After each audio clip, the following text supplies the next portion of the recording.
ശബരിമല സ്വർണ്ണക്കവർച്ച കേസിൽ ഇഡിയുടെ ചോദ്യം ചെയ്യൽ തിങ്കളാഴ്ച മുതൽ ആരംഭിക്കും. ഇതുവരെ 5 പേർക്കാണ് നോട്ടീസ് അയച്ചത്. മുരാരി ബാബുവിന് ഇഡി സമൻസ് അയച്ചിരുന്നു.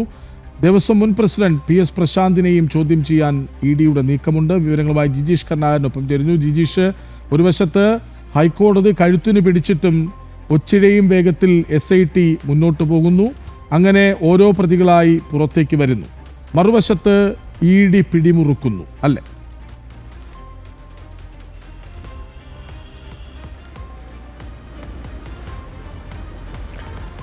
കൃഷ്ണ, തീർച്ചയായും ഒരു ഭാഗത്ത് നമുക്ക് കാണാൻ കഴിയും SITയുടെ അതിൻ്റെ പാളിച്ചകൾ, SIT അന്വേഷണം കാര്യക്ഷമമാകാത്ത ഒരു സ്ഥിതിവിശേഷം. പല ഘട്ടങ്ങളിലും കോടതിക്കടക്കം അതുമായി ബന്ധപ്പെട്ട വിമർശനങ്ങൾ ഉന്നയിക്കേണ്ടി വരുന്ന ഒരു സ്ഥിതിവിശേഷം. എന്നാൽ എൻഫോഴ്സ്മെന്റ് ഡയറക്ടറേറ്റിനെ സംബന്ധിച്ചിടത്തോളം വേഗത്തിലുള്ള അന്വേഷണം കഴിഞ്ഞ ദിവസങ്ങളിൽ വ്യാപകമായ പരിശോധനകൾ നടത്തിയിരുന്നു. ആ പരിശോധനകൾക്ക് പിന്നാലെ ഇപ്പോൾ ചോദ്യം ചെയ്യലുകളിലേക്ക് അന്വേഷണ സംഘം കടക്കുന്നു. 2-ാം തീയതി മുതൽ, ഫെബ്രുവരി 2 മുതൽ ഹാജരാകാനാണ് വിവിധ പ്രതികൾക്ക്, അത് മുരാരി ബാബു അടക്കമുള്ള ആളുകൾക്ക് സമൻസ് നൽകിയിരിക്കുന്നത്. മറ്റൊരു കാര്യം എന്ന് പറയുന്നത്, ഈ പ്രതികൾക്ക് മാത്രമല്ല ഇപ്പോൾ സമൻസ് നൽകിയിരിക്കുന്നത്, നേരിട്ട് ഈ കേസിൽ SIT ഉൾപ്പെടുത്താത്ത ആളുകളിലേക്കും അന്വേഷണമുണ്ട്. പ്രത്യേകിച്ച് PS പ്രശാന്ത് അടക്കമുള്ള ആളുകളെയാണ് ഈ ഒരു ഘട്ടത്തിൽ ചോദ്യം ചെയ്യുന്നത്. ആദ്യം 5 പേർക്കാണ് അന്വേഷണ സംഘം സമൻസ് നൽകിയിരിക്കുന്നത്. വിവിധ ദിവസങ്ങളിൽ, ഫെബ്രുവരി 2 മുതൽ 15 വരെയുള്ള വിവിധ ദിവസങ്ങളിലായി തന്നെ അന്വേഷണം പൂർത്തിയാക്കുമെന്ന കാര്യം തന്നെയാണ് എൻഫോഴ്സ്മെന്റ് ഡയറക്ടറേറ്റ് വൃത്തങ്ങൾ വ്യക്തമാക്കുന്നത്. ആദ്യഘട്ടത്തിൽ ചോദ്യം ചെയ്യുന്നതിൽ മുരാരി ബാബു ഉണ്ട്, PS പ്രശാന്ത് ഉണ്ട്. കാരണം നിലവിൽ മുരാരി ബാബു ജാമ്യത്തിലാണുള്ളത്.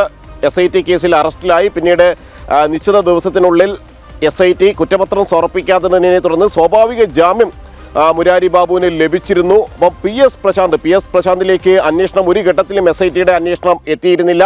കാര്യക്ഷമമായ അന്വേഷണം PS പ്രശാന്തിന് കേസിലുള്ള പങ്കാളിത്തം സംബന്ധിച്ച് നിരവധി വിവരങ്ങൾ പുറത്തേക്ക് വരുമ്പോഴും അതുമായി ബന്ധപ്പെട്ട കാര്യങ്ങൾ പല ഘട്ടങ്ങളിലും ചൂണ്ടിക്കാണിക്കപ്പെടുമ്പോൾ പോലും അതുമായി ബന്ധപ്പെട്ട വിശദമായ ഒരു അന്വേഷണത്തിലേക്ക് ഒരു ഘട്ടത്തിലും എൻഫോഴ്സ്മെന്റ് ഡയറക്ടറേറ്റ് അന്വേഷണം പോയപ്പോൾ പോലും SIT അന്വേഷണം നീണ്ടിരുന്നില്ല. ഈ ഒരു പശ്ചാത്തലത്തിൽ PS പ്രശാന്തിനെ കേന്ദ്രീകരിച്ചു കൂടിയാണ് അന്വേഷണം എൻഫോഴ്സ്മെന്റ് ഡയറക്ടറേറ്റിന്റെ നീങ്ങുന്നത്. അങ്ങനെ നിലവിൽ റിമാൻഡിലില്ലാത്ത പ്രതികൾ, ഒപ്പം തന്നെ മറ്റു ചില ആളുകൾ എന്നിവരെ കേന്ദ്രീകരിച്ച് തന്നെ അന്വേഷണം മുന്നോട്ട് പോകുന്നു. ഇവരെ ചോദ്യം ചെയ്ത ശേഷമായിരിക്കും അടുത്ത നടപടി ഉണ്ടായിരിക്കുക. മാത്രമല്ല, ഇപ്പോൾ പുറത്തു വന്നിട്ടുള്ള ഏറ്റവും പ്രധാനപ്പെട്ട വിവരങ്ങളടക്കം, ശബരിമല സ്വർണ്ണപ്പാളികളുമായി ബന്ധപ്പെട്ട പരിശോധന റിപ്പോർട്ട് അടക്കം എൻഫോഴ്സ്മെന്റ് ഡയറക്ടറേറ്റ് കൂടി പരിശോധിക്കും. ആവശ്യമെങ്കിൽ ഇക്കാര്യത്തിൽ കൂടുതൽ വ്യക്തത SITയിൽ നിന്ന് തേടിക്കൊണ്ട് തന്നെയായിരിക്കും അന്വേഷണ സംഘം മുന്നോട്ട് പോവുകയും ചെയ്യുക.